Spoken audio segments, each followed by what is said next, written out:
IPL के match शुरू हो गई बा।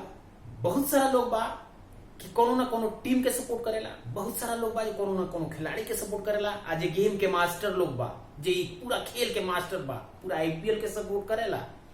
ये आईपीएल से हमने के जीवन पर का प्रभाव पड़ेला, आईपीएल से हमने के का सीख सकल जाला, ये बात के अगर समझे के होके तो ये वीडियो पूरा देखे के पड़ी। नमस्कार, प्रणाम, गोड़ लागतानी। हमारा नाम है केएल चौहान, भोजपुरी में पहला मोटिवेटर।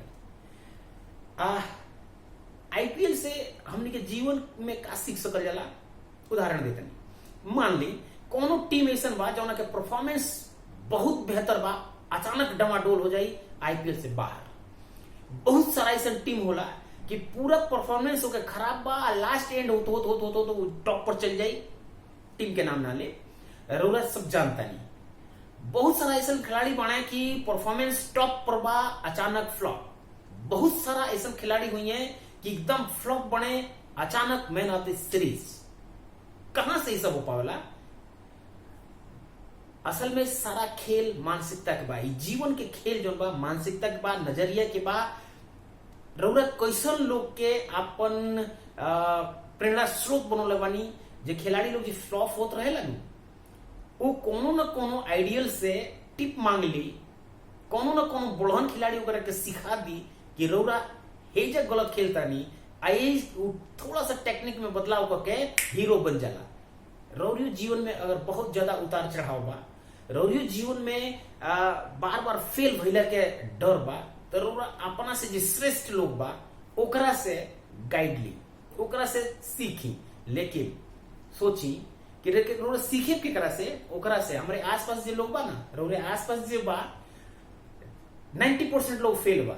अब वही में से कि फेल आदमी से रउरा कह सकीनी कि हम बिजनेस शुरू कर जाता नहीं, हम नौकरी करे फला फला फला। अब ऊ कही कहीं से फेल बा तो का बताई कि रउरा पास हो जाए ना? वही कही कि बहुत रिस्क बा, जीवन खराब बा, रउरा कुछ ना कर पाए। ऊ ऐसे सीख रउरा ऐसा व्यक्ति के ढूंढी जे जीरो से हीरो बनल लोग है, ऐसा व्यक्ति के ढूंढी जे वो समस्या से पार हुए लोग है। ओकरा से रउरा पूछे तो जरूर बता दे कि हाँ जी हम कह सकेनी तो रउरो कह सकेनी। देखिए, जीवन में तरक्की करे खातिर दो चीज के बहुत महत्वपूर्ण आवश्यकता बा। एगो कॉन्फिडेंस, जानते नहीं ना, उत्साह, कितना रोल कॉन्फिडेंस बा। एगो बा कम्युनिकेशन। कम्युनिकेशन के देखिए कितना महत्व बा। अगर रउरा कॉन्फिडेंट बानी तो कम्युनिकेशन ठीक हो जाई। अगर रउरा कॉन्फिडेंस बानी तो रउरा चलने में, बोलने में, खैले में रउरा से लोग किसके उसे अगर खैर हाथ नहीं मिलावल जा, अगर लेकिन हैंडशेकिंग में, रउरा बाल के स्टाइल में, रउरा कपड़ा में, सब जगह झलके लगी। यहाँ तक कि अगर रउरा नया अगर अंडरवियर बनियान पहन ले लो, केहू नहीं खे देखत, लेकिन ओहि दिन रउरा चलने के चाल बदल जाए। देखिए कहां कहां से हमने के जीवन में प्रभाव पड़े वाला बा।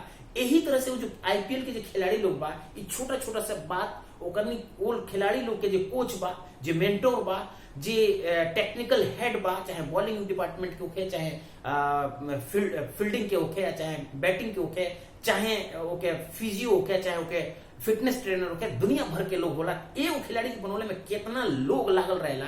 वही तरह से हमने के आसपास के जो लोग बा उनका सपोर्ट में बा।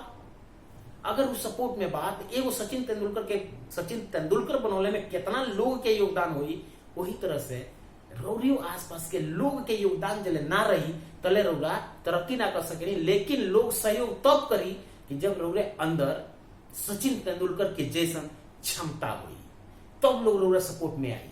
जब लोग देखल सचिन तेंदुलकर के लोग सपोर्ट करे खातिर कब आए कि जब वो देखल कि सुबह 4 बजे से सर्दी के दिन में भी वो नेट प्रैक्टिस करते रहे। आधा जीवन जितना दिन वो खेलने, आधा जीवन मैदाने में बीत गई।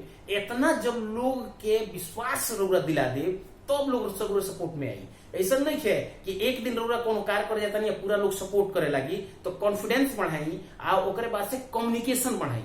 कम्युनिकेशन जो लोग कम्युनिकेशन स्किल के कितना महत्व बा कि बराक ओबामा होखे, चाहे डोनाल्ड ट्रंप होखे, चाहे मोदी जी होखे, चाहे जे भी बड़हन लीडर बा अपना देश के, दुनिया के, चाहे रउरा गांव के, उहे लोग तरक्की कर पाए जब आपन बात दूसरा के समझा ले। तो कम्युनिकेशन स्किल पर भी एक वीडियो हमरा बनाओ के बा, लेकिन आज कॉन्फिडेंस पर और आईपीएल पर फोकस रखे के बा। कॉन्फिडेंस लेवल बढ़ी कैसे? कॉन्फिडेंस लेवल बढ़ाने के एगो तरीका होला कि रौरा ऊ काम कोई हो, जैसे कि एगो खिलाड़ी छक्का मारले के बाद दू तरह के ओकर प्रतिक्रिया हो जाला, या तो ओवर कॉन्फिडेंस होकर के फिर छक्का मारी और आउट। आ जो महान लोग खिलाड़ी होला छक्का मारले के बाद से तुरंते का करी, साइड चेंज कर दी, तुरंत स्ट्राइक चेंज कर दी, ए पार से ओ पार चल जाए पिच पर, जैसे कि जो उत्साह रहला, जो ओवरफ्लो मत हो जा, वही से कॉन्फिडेंस के हर समय बरकरार रखेला लोग। एक और बात बताओ तनी, पावर जो होला, जो जहां से बिजली पैदा होला, जितना बिजली वजह से आवत, अगर वो डायरेक्ट कोनो भी इलेक्ट्रॉनिक आइटम में लगा दी जाए तो फूक जाए, जल जाए। तो का करिए, ट्रांसफार्मर से वो पावर के कंट्रोल करके आ जितना जरूरत बा उतने भेजल जाए आगे। तो वही तरह से जब कॉन्फिडेंस लेवल बा, कई बार हो जाला कि ओवर कॉन्फिडेंस होकर के आदमी जो काम कई चाहत रहा वो खराब कर देगा। एक बार चुनाव के समय बा, ग्राम पंचायत सदस्य वगैरह के अपने भोजपुरी बेल्ट पर पूरा चुनाव खेला बा, का लगता केकरा के वोट दे, ओकरा के ना जे राउरी समस्या के अपने कम्युनिकेशन के माध्यम से समाज के समझा ले, चाहे वो बता दे, रास्ता दिखा दे कि कोने ही कम्युनिकेशन से अपना स्किल से लोग के समस्या दूर कर सके। अच्छा, आईपीएल में भी ये बात देखले बानी कि बहुत बढ़न खिलाड़ी जो होले वो बहुत बढ़िया बोले ले, देख ले बहुत सारा खिलाड़ी आकर के कमेंट्री में शिफ्ट हो गए।